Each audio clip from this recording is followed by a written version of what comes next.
Hello, this is Classic Boxing. In this YouTube series, we'll be presenting to you all things boxing, from classic matches with insight from teachers and students of the fight game, to features on legendary classical fighters such as Joe Walcott, Ezzard Charles, and Jack Dempsey. We'll also take glimpses into not often discussed stories such as Who Was Black Murderers Row. We'll review and recommend books that we think you might find interesting.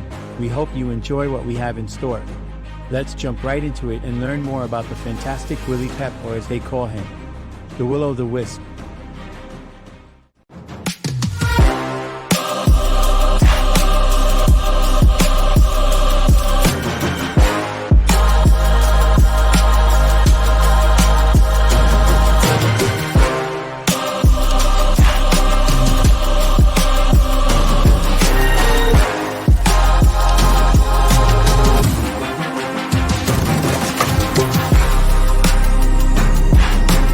Pep is considered one of the pound-for-pound greatest fighters in the history of the sport.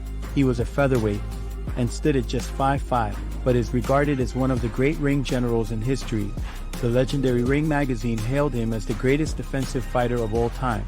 Willie Pep was a world featherweight champion from 1942 to 1948, and again from 1949 to 1950. He's a master at footwork, strategy, deception. He once won a round without throwing a punch. Let that sink in for a moment. When was the last time you heard of a fighter that won a round without throwing a single punch? Let's rewind a bit and take a look at Pep's early years and his rise. In Middletown near Hartford, Connecticut, he was the son of Sicilian immigrants, Salvador and Mary Papilio. Pep grew up in a rough and tumble neighborhood where he would continuously get bullied and beaten up. Pep intended to learn how to defend himself from the bullies in his neighborhood. With such inspiration, he began to take up boxing. He was drawn to boxing after witnessing the Italian-American world featherweight champion, the battling Battalino, train near Hartford. The Great Depression hit, and Pep's father was earning $15 per week at the Works Progress Administration, an American New Deal agency employing millions of job seekers to carry out public works projects. Pep would soon drop out of Hartford High School at the age of 16. To help earn money for his family by selling newspapers and shining shoes, which he did alongside a future Hall of Fame fighter, Johnny Duke. Pep fought as much as he could, mostly at the Do Well Athletic Club in Norwich, Connecticut. He would fight everywhere, in gyms, basements, and attics in his home state.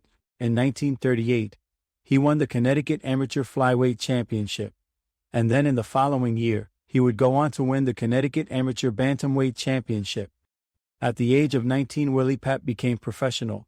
To say he became professional would be the understatement of the year. He began his career with a 62-0 record with 62 straight victories starting from July 10, 1940 in Hartford, Connecticut. His first 25 fights were split between Connecticut and Massachusetts before heading westward, beating the likes of Eddie Flores in Thompsonville, Michigan, and Billy Spencer in Los Angeles, California. A few fights later, he beat Abe Denner for the New England area featherweight title, on his way to 62 straight victories, in New York City on November 20, 1942 with a 53-0 record. Willie Pep, at 20, became the youngest champion ever in the world featherweight division by outpointing the man Pep considered the greatest featherweight who ever lived, Albert Chalky Wright, over a 15-round distance. Since the New York State Athletic Commission awarded his world title, the National Boxing Association didn't recognize Pep as featherweight champion until he defeated their reigning champ, who was Sal Bartolo. Pep followed through and became the consolidated world featherweight champion once he defeated Bartolo by a 10-round decision in Boston on April 9, 1943. Pep would hold on to his world champion crown until 1948. Pep began 1943 by winning 6 bouts in a row to find himself with a 62-0 record. In his 7th bout of 1943 on March 19, Pep would suffer his first defeat, in a non-title fight at the hands of Sammy Angot, who was another world champion boxer. After the loss, Pep then went on a 73-bout undefeated streak over the next 5 years. This streak would go down in history as one of the most dazzling and dominant streaks in sports history.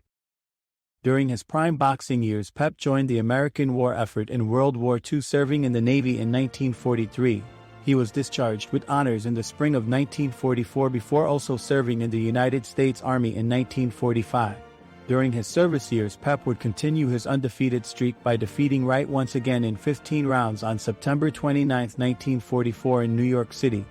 1944 was a great year for Pep, seeing him win all 16 of his bouts. He had 8 fights in 1945 with 7 wins and 1 draw.